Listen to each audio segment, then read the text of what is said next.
everyone. Welcome back to Brazil Crypto Report, a podcast produced by Activo Media and Advisory. I'm your host, Aaron Stanley, and today I'm joined by Raagulan Pathy, who's the founder and CEO of KAST.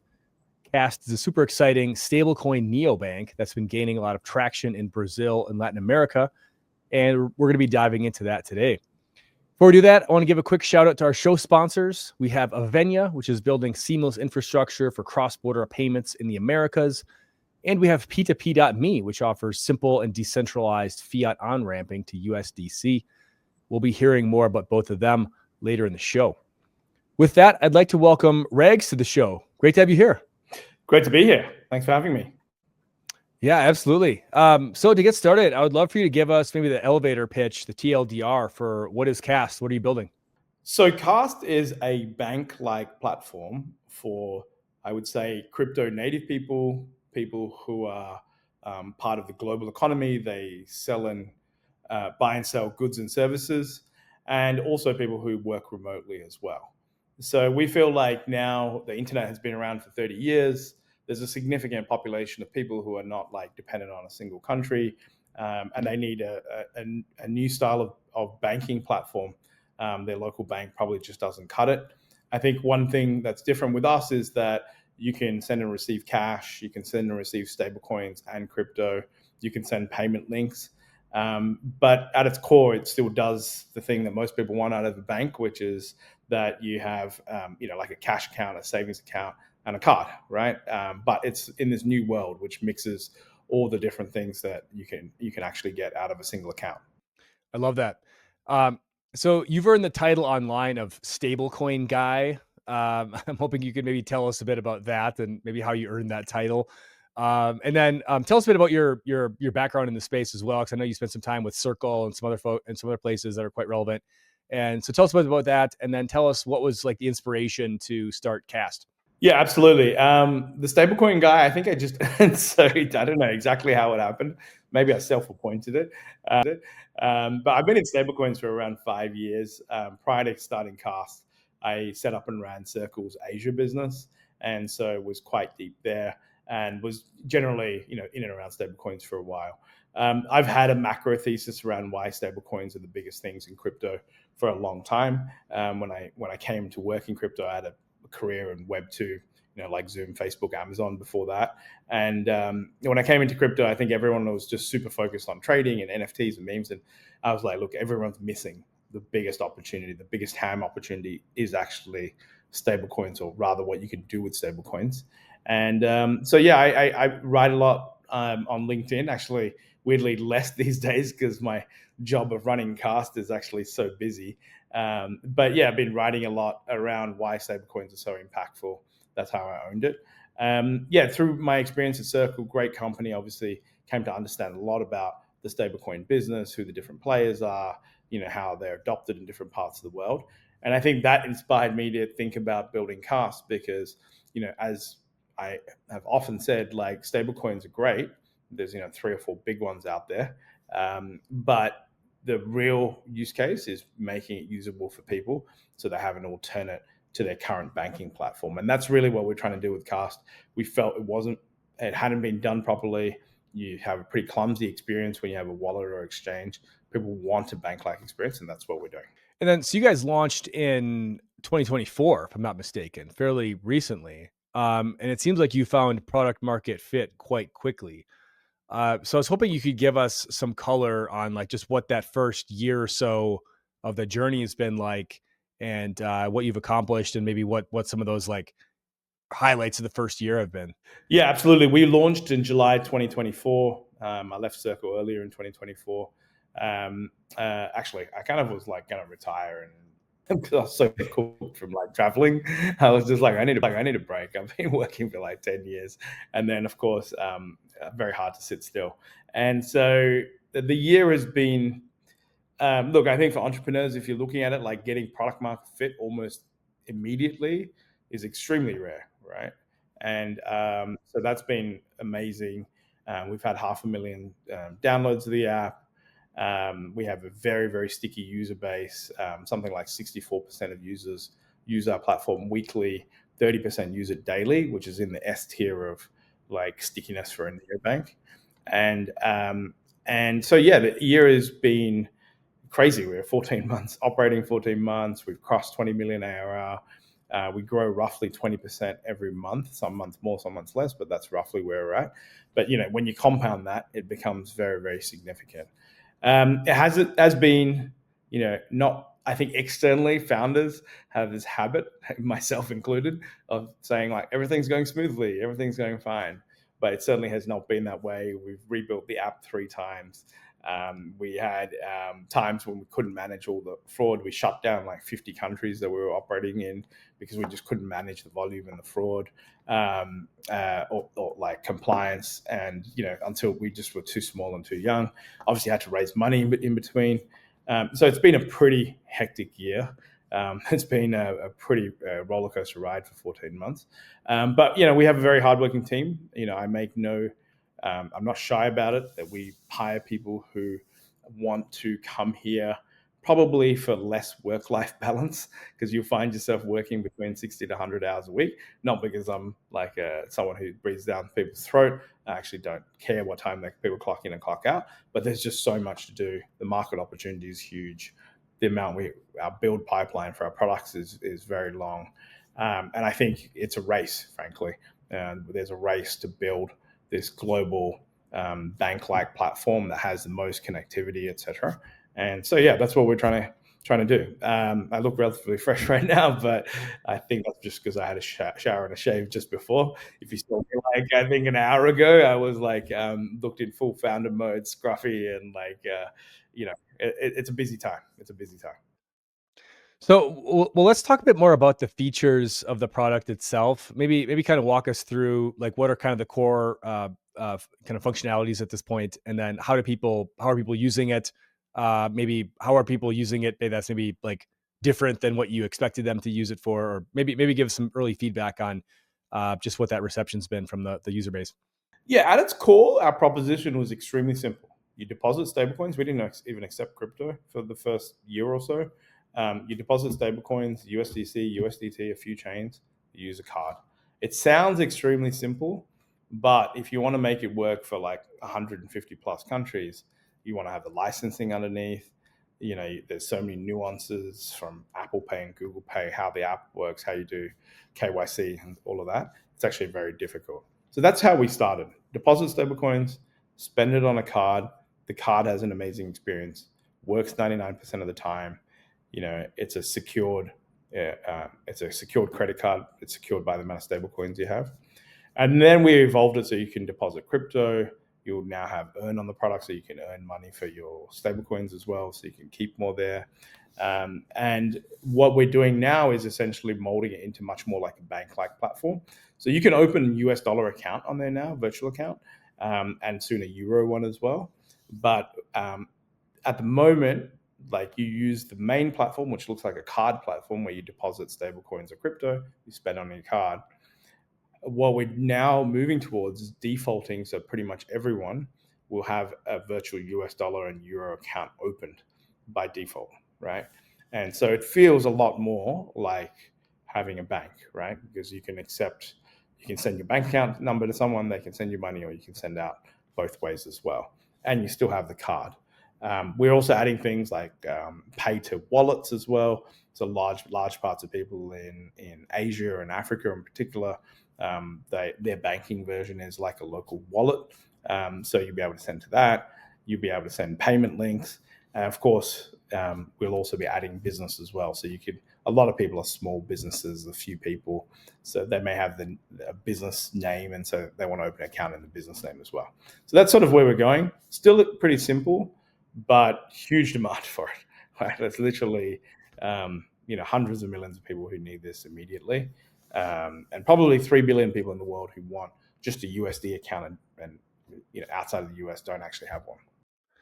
No, that's super interesting, and I think it kind of goes back to one of these kind of entrepreneurial paradoxes, where a lot of times, like, the killer product is really just something that is very simple and executed very well. It doesn't have to be some complex, crazy thing, but it's like, what's the problem you're solving? Well, we're giving people like dollar access. We're giving people easy access to stable coins, being able to spend those coins, receive those coins, whatever.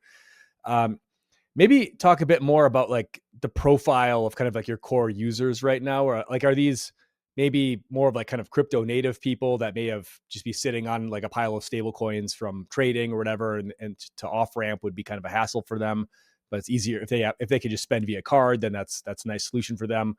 Or is there like folks that are maybe like new to crypto that you're onboarding, or they're just kind of, maybe getting their feet wet with crypto? Maybe talk a bit more about like how you're thinking about that customer segmentation right now, or where's the early interest coming from? P2P.me is the fastest way to buy and sell USDC in Brazil using Pix. It's direct, secure, and fully on-chain. Backed by multi-coin capital and Coinbase Ventures, P2P.me offers a compliant on and off ramp with ZK KYC and no hidden fees. You can easily use P2P.me to pay Pix QR codes in Brazil using your USDC balance. Just top up, scan, and pay. Check out the link in the show notes to get started. I'd like to take a moment to tell you about our show sponsor, Avenia. If you're building a wallet, a crypto consumer app, or a global payment platform, Avenia is your bridge to Latin America. You can instantly connect to Pix, SPEI, and CBU using stablecoins with a single API. No banks, no FX desks, no SWIFT. Head over to avenia.io to learn about how you can move money globally with full compliance and real-time settlement. Now back to the show. Maybe getting their feet wet with crypto. Maybe talk a bit more about like how you're thinking about that customer segmentation right now, or where's the early interest coming from? Yeah, it's funny you asked me because I was up very late last night finalizing our deck for investors as we're about to do a funding round. And there's one whole deck exactly on this, so I can repeat it for you. So we have 4 customer profiles. The first customer profile, exactly as you said, crypto native, they trade, they need a way to off ramp, but they probably also need some sort of bank-like platform because they have friction in the current banking system. They keep getting booted from their bank. The bank doesn't understand where they're moving money to, etc. So there's that crypto native user. That's a huge amount of our base, especially with our strong partnerships with platforms like Solana, for example. So we have a huge base there. The second one is what we would call the stablecoin-first group from the global south. So this is obviously LatAm, this is Asia, this is Africa, people who live in countries where they're used to dealing with stablecoins because their current bank systems are not great. And there's a good percentage of people with stablecoins, maybe 5 or 10% of the population, right? They've got used to using stablecoins for movement of money. So that's our second ICB. I think the third one is which we're developing now, which is much smaller, is the remote worker. So the remote worker is someone who doesn't really know much about crypto or stablecoins.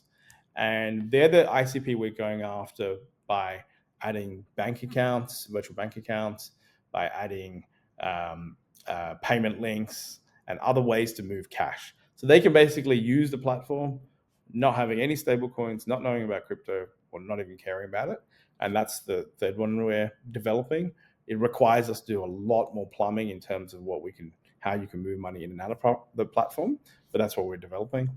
And I think the fourth and final one is what we call the mobile rich. And these are people who are frankly, the 1% from a lot of countries, right? And they would traditionally, I think back in the day, they would go to Switzerland or London. And then it became they went to Singapore or Hong Kong. And then it became that they went to the UAE.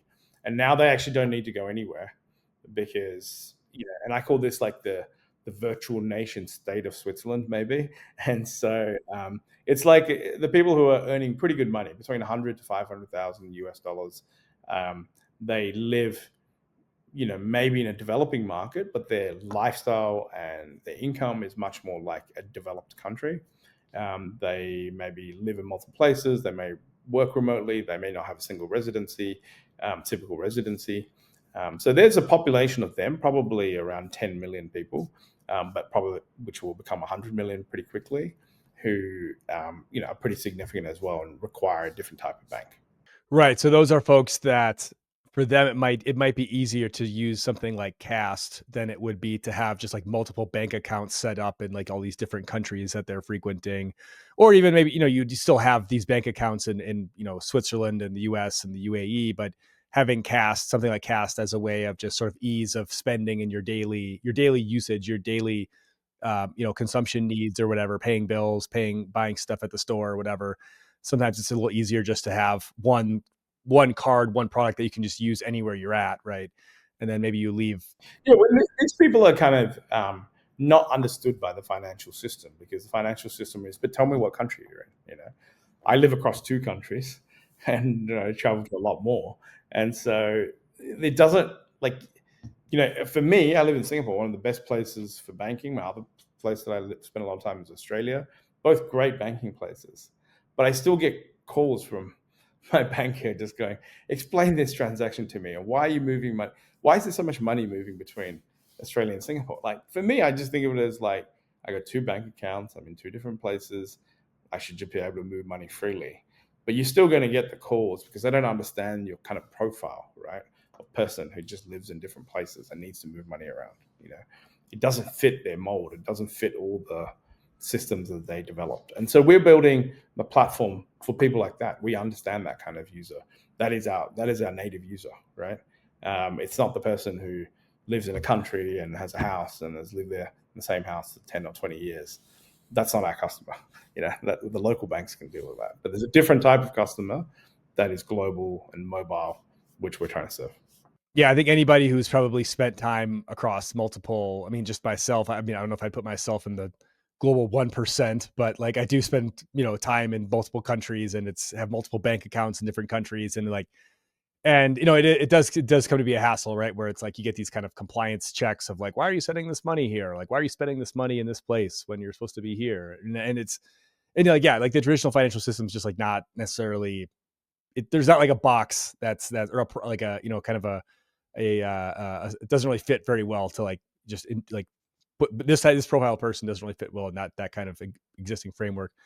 Yeah, and there's been platforms that came along like Nubank in Latin America, Revolut in Europe, done an exceptionally good job of like helping with a little bit of movement between the countries in the region, have given us a much better UX experience. Both like obviously companies I respect hugely, but they're still solving for a user experience within a region. They're not still like a global bank first, I guess, or bank-like platform first. And that's what we're trying to do. Like, we're the next evolution of, they took you from bad experience with the local bank to a regional experience, which is really good. And we're trying to take that to a global experience, which is even better, and also native to cash and stablecoins and crypto all in one. Kind of piggybacking off of this, of what we're talking about right here, but like it feels like this year is kind of the year of like crypto cards. Like, it kind of just feels like everybody is either launching a crypto card or already has a crypto card, from exchanges to like some of these other neobanks, like we were just talking about, like your Revoluts or whatnot. And I think folks like us, we're in this every day, so we probably understand some of the differences. But I think maybe for folks who aren't really following this on a day-to-day basis, they're just like, how do I pick what card to use? Like, which one's the best? Like, everyone's got a card now. Hopefully you should get a KAST card. We say KAST card would be your last card. Yeah, there you go. I like that. But maybe maybe just talk about like, how would this differentiate from getting like, not to like pick on anybody, but like, like Avalanche has a card now, right, that they're distributing. It's like, okay, like, or say like there's like a Polygon card that's supposed to be coming out at some point. Like, how would, like, for the average kind of crypto prosumer, like, why would something like KAST might be a better fit than one of these other things out there? Well, firstly, I think if you look out in a few years' time, most of these cards won't exist. They'll get cancelled, because people think it's really easy to set up a card platform. But to keep investing in all the details, like we started with 1 or 2 chains. Now we've got more than 10 chains and 20 chains. We allow you to just deposit USDC, USDT, PayWell, multiple, and $1 is $1. So making all that user experience invisible, running the compliance team, we've got like 30 people in compliance, to manage like a global compliance across lots of countries, making the card available nearly everywhere, making sure it runs smoothly. And then also, if you have a problem, you hit our concierge. Our average response time is 1 minute, and we'll chat to you on WhatsApp as well. And so you can have a card, but I think everyone's had a card where the experience is just like, it's just a card, right? But building a whole experience around it, that's totally different. And we just think that there's a lot of people who are just spinning up cards, but does Avalanche give a fuck about you as a card customer? No, they don't. Like they're a chain, right? With a bit of branding. They want to put their brand on a card. I get it, right? And many others do, right? We get asked by people, almost every day. There's some chain or someone saying, "Put us on a card, create a card because we've got these cool Solana cards." But the reality is that you have to build a whole experience around it. Like everyone's had a bank before. Ultimately, you can feel the difference when you have a bank that really cares about customer service, really cares about the customer, and it's continuously trying to make that experience better for you, a better app, more options, etc. And so you can launch a card, but it's just like a thing, a distraction, another. It's their like 1% of everything they do, versus we don't have anything else, right? Like this is all we do, right? Like if we don't do this right, like we don't have a business, right? And so that I think is the difference. Like extreme focus on a singular bank-like platform, which includes cards and USD accounts, etc. That's our game, right? We don't have it. We're not running an exchange. We're not running, wallet. Even though like we will add wallet-like features and stuff, but this is our main game to give you the global user an amazing bank-like experience. And so that's why I think we'll win, and I think our numbers show it.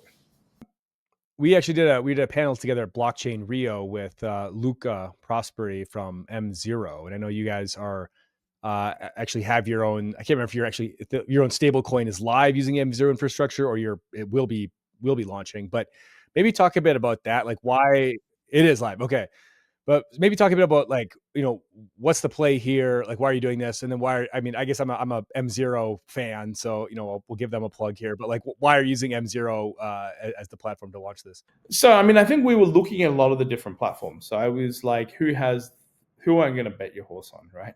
And I think M0 has the best technical team.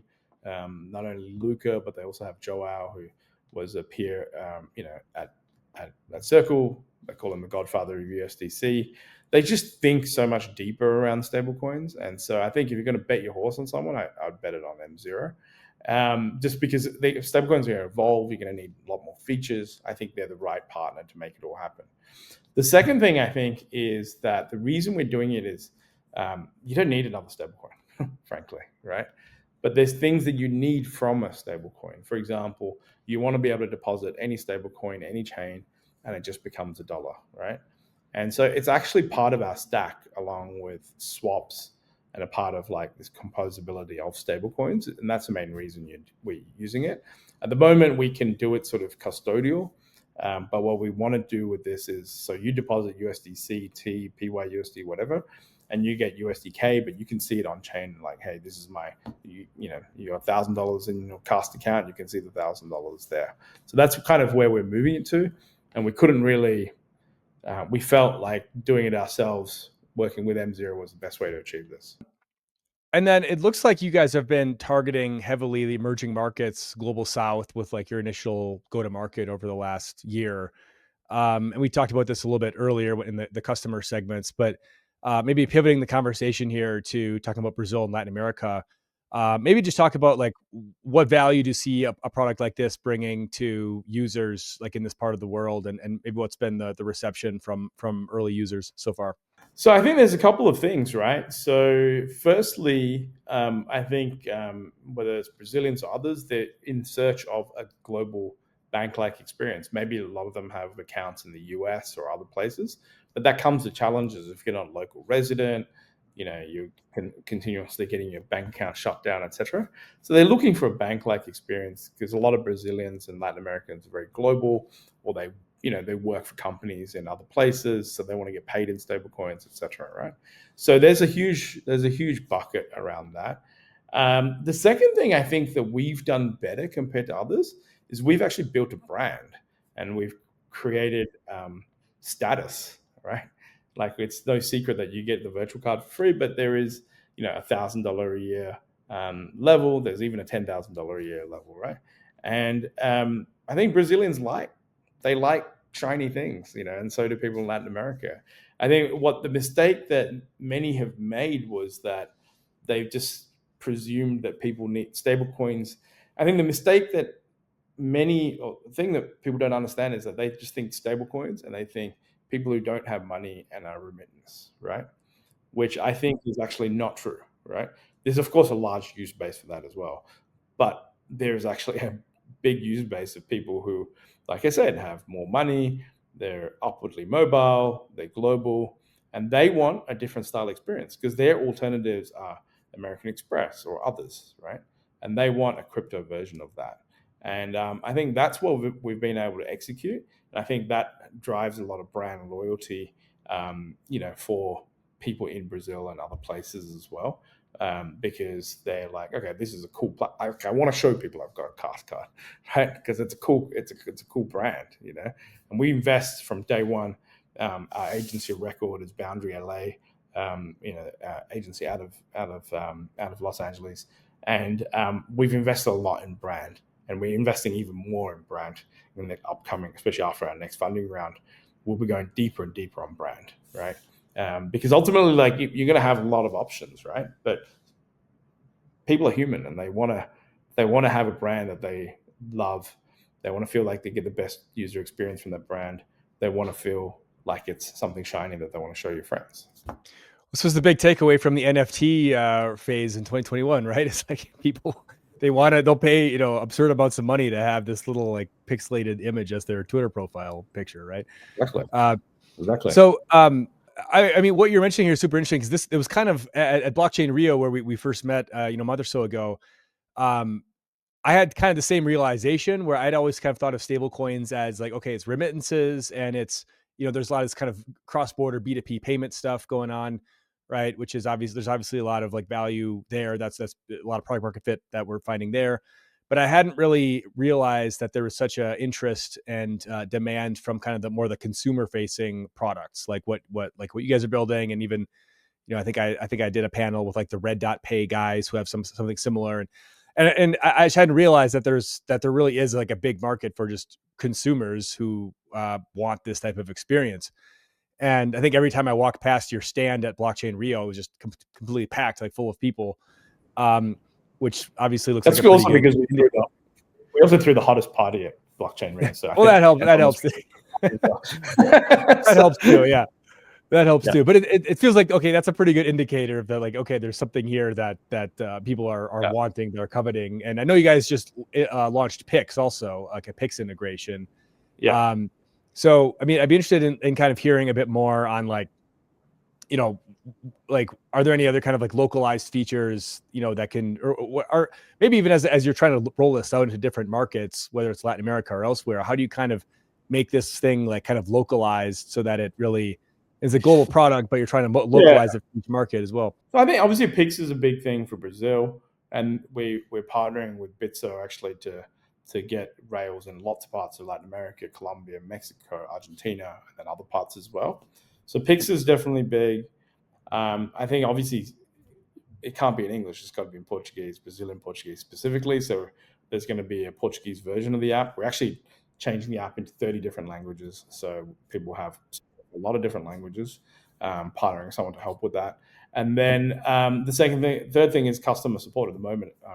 A lot of our customer support is in English, and because obviously a lot of Brazilians speak English, but of course, it's always better to be able to speak in your native language as well. So we're investing in customer support there. Then we are also investing a lot in terms of our brand partnerships in places like Brazil and Argentina, as well as brand partnerships, and also just like more staff on ground to help with the community, etc., more events, etc.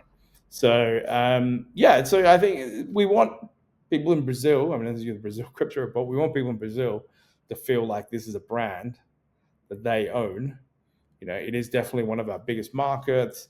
We have a hugely loyal fan base there. We love there. We've got a number of great staff there. Personally, for me, Brazil is like one of my favorite countries. Like I've traveled to 100 countries in the world, so I'm obviously biased being from Australia, but like Italy and Brazil are like my other top two countries that I really love. So I have no complaints coming and visiting very often. But yeah, that's how we're trying to do it. Like we're trying to localize it a lot more so people feel like they own the brand and they're invested in the brand itself, right? And yeah. do you have, before we kind of move on here, are there any like numbers or kind of data you might be able to share of just about like KAST's sort of adoption or uptake in Brazil or LatAm? Like, is like what maybe any just sort of numbers on user growth, or what percentage of your total users maybe are coming from this part of the world, or anything like that that might just help give our audience some useful color? Yeah, we don't fully break it out, but I can tell you that LATAM is roughly around 30% of our global business. Obviously, the rest coming from like Middle East, Asia, Europe, and the US is still pretty big. But 30% is big, and we think it could become 40 or 50% one day. And the second thing is that growth is very strong. We grow roughly 20% a month right now, which is like, if you do some rough maths on what 20% a month is compounded, you're doubling nearly every 3.5 months or so. So yeah, we're growing between 7 to 10x annually. And now we obviously came out of the gates very hot, and then we thought it was going to slow down. But actually, weirdly, we've settled into this 15 to 20% month-on-month growth, and we want to grow even faster. And I think that's just more because like more trust is building around the brand. So yeah, Latin America is like super important to us. I personally will be spending like 2 months there this year in Q4, and really to set hire a lot more people, put boots on the ground and make sure people know exactly, that we're really focused on them as a community as well. And I was actually at the Bitso stablecoin conference last week in Mexico, which was a really great conference. And I think um, for me, I was kind of, I just had kind of this light bulb moment where realizing that, like, I think crypto adoption, like in or stablecoin adoption specifically in Latin America, is probably like the kind of crypto like meta narrative for the second half of the year, just based on everything we've been seeing over the year, and then also seeing just the energy at this conference, which frankly I was kind of shocked by, because I'd never been to a stablecoin conference before, so I wasn't really sure what to expect. But like the sheer amount of kind of energy behind this stuff was very palpable. Um, I guess I would, maybe kind of broadening the conversation here, I would love maybe your reaction to just that hypothesis here of stable coins in Latin America as really being like kind of a key product market fit for crypto right now. And then also, you know, how much room to run do we have, as we're in kind of this stablecoin euphoria at the moment, but how much room to run do we have? Where are we going from here? Yeah, I mean, so firstly, let me touch on stablecoins in Latin America. It's like perfect PMF, right? Because everyone knows that generally, like the money flows from the US South, and so a lot of countries in Latin America are selling goods and services to the US, so they're getting dollars, right? It's not like Asia where you're selling between Asia, but it's a different currency. It's all in dollars, right? And so for that, it's really good. Add the fact that there's in various countries, uh, friction and issues, let's say, whether it's like inflation or movement of money or capital controls, etc. And so I think that creates like the perfect environment for stablecoins. So I think the PMF is very obvious. In terms of like where is stablecoins, like I predict that we'll get to $10 trillion in stablecoins around the year 2034. Because stablecoins are growing roughly 50% year on year. So if you just do the maths, that's where you land. They're about $300 billion today. So we have about 30x upside in stablecoins, right? But one of the things I would say about this, having been in stablecoins for a long time, is that people are misunderstanding where to place their bets, right? Whether it's investors or whether it's the public. So everyone thinks that the big money is in stablecoins themselves, right? Because they just look at a number like, oh, we're 300 billion today. We could be at 10 trillion. Let's bet the house on stablecoins themselves, right? And it's very easy. But as I say, stablecoins don't own end customers, right? And I think actually the biggest opportunity is the rails that stablecoins have created, US dollars, permissionless, global, independent of countries. That's the magic. And what you really want to do is build a business and services on top of those rails, right? That's where the magic happens. Not the stablecoin layer itself is great, but I think it's largely won by 3 or 4 players. Actually, one of the funny things is that 99% of stablecoins are US dollars. So all the stablecoins in all the other currencies are 1%. And then 99% of those US dollar stablecoins are just 4 stablecoins: USDC, USDT, obviously USDE by Avenia now, and DAI, which has been around a long time. All the other US dollar stablecoins are 1%, right? And in all time, I think there's only been 6 large stablecoins, that have got significant traction. The 4 I mentioned, and then obviously BUSD, which got wound down effectively. And then, of course, we don't want to mention our favorite friends at Terra and Luna, which obviously blew up as well because it didn't have fundamentals. So for all the hype around stablecoins, I think people are missing the fact that you don't actually want to go and build a stablecoin. That's a very hard business to be in unless you're in a platform like M0, which enables all the other use cases. What you actually want to do is just do the hard work. Go and build a platform that's usable for end customers. I think people are scared to go and service end customers. It has customer acquisition costs. It's that you have to wrap a lot more around it, and so they just go, okay, I'm just going to build another stablecoin. But that's not where the magic is. You have to provide the end value to the customers. No, I love that. And it does seem like we have in crypto generally, this is a critique of maybe the industry more broadly. It's like we have been in this this frame of mind of like, oh, we're just building infrastructure, right? We're building infrastructure, building infrastructure, building infrastructure. And then at some point, like somebody's going to come along and build applications that people might actually use, right? But it's like for years and years and years, it was just infrastructure, new layer ones, new whatever, new modular stuff on your Ethereum. And so seeing someone who's coming along with like a real vision for like, let's build a product that like consumers, everyday consumers are going to actually use is quite refreshing, right? So props to you for taking the lead on that. And I guess, I mean, this is neither here nor there. This is just like a question I've been wrestling with since the Terra Luna debacle, since you brought it up. But like, I mean, do you think that there is any future for these type of algorithmic stable coins, or anything that's basically not collateralized by, like, not backed by a fiat currency? Like, is there, or are we at the point where like, I think Avenia has proved that there's a way to do it. And they've, I looked at their risk models. I respect Guy a lot. He's done a fantastic knockout job. In my personal trading of crypto, my biggest holding, and so I'm very bullish on that team. And I think they came at a time when people thought that there's no way to build something that's not just US dollar backed in cash. And I think they've proven that there is, right? So they've done a great job. Yeah, but so I think similar models to that. I saw that Binance has launched one that's similar as well. I think those kind of models work. I think the thesis around an algorithmic stablecoin where you flip between, a token and others, I think that's been disproven, and amazed that it even lasted as long as it did, really. yeah, it's one of these ideas that sounds like intellectually exciting, but maybe in practice, it's doesn't work out so well. I got you for a couple more minutes here. I just want a couple kind of quick rapid fire questions, but would love to get your thoughts on what's been like the hardest part of trying to scale KAST. I mean, you've mentioned a few different pain points of just, trying to hire and just like the rapid growth. And I assume there's a lot of kind of compliance stuff behind the scenes. And, anytime you're dealing with cards, there's all sorts of like anti-fraud, stuff going on, right? Like what's been like the biggest sort of thorn in the side of your growth, your success so far? Have you got another 40 minutes? It's like, Okay.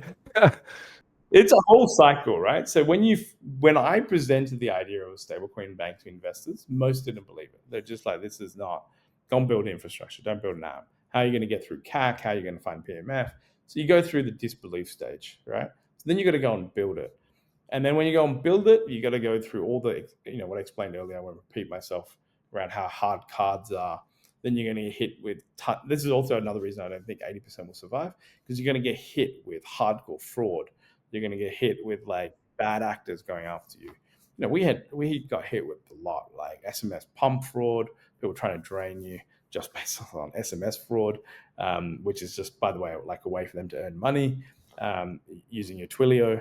So you're going to get hit with all of that. And then you have to recruit the best engineers who work day and night to basically keep all the systems up, keep all the customers happy, keep you safe and secure. And so all of that has been very hard, and not everyone has survived. And I really now pressure test, I think, a lot of the people coming in, because it's not an easy place to work. It sounds very glorious from the outside, but it's a very high pressure environment, not because I'm high pressure, but because the growth is there. The customers expect a lot. We can't afford to make mistakes. And so, so that bit is very hard. And so the external glory of the growth is underpinned by just extremely hard work. And I think also for entrepreneurs going into this, I think I had two big advantages as a founder, right? So firstly is that I had a Rolodex. I had, even if a lot of early investors said no, I had people who would say yes.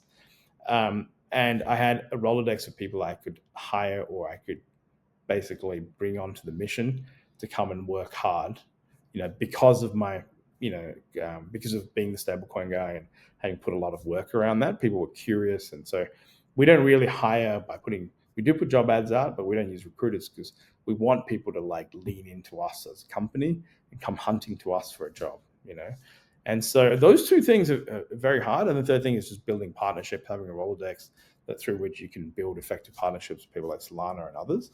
So those three things are hard to execute, And I think for founders, they struggle with multiple of those things. That's, I think, what separates us.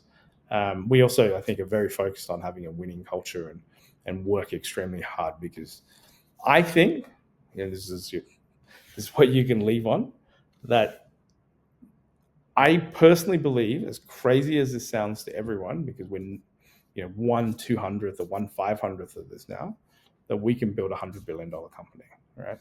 I think that it can be extremely big. It's not like if we raise money at $1 billion valuation, I'm sure we'll do it in the next year. To me, it's just okay, we're just getting started, right?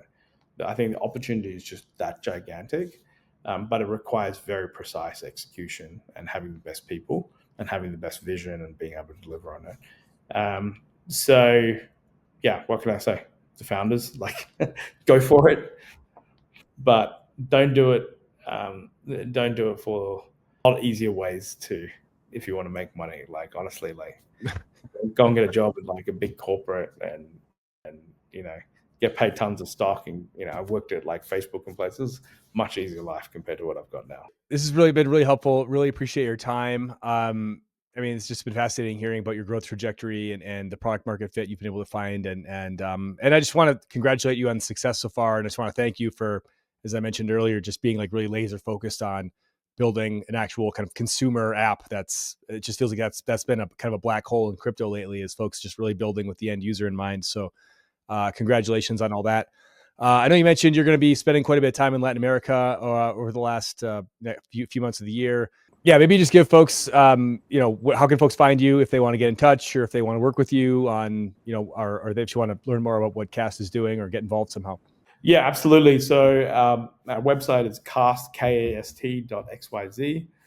If you want to email me, it's just r@kast.xyz. And I'm always looking for great people to work with and great people to join the team.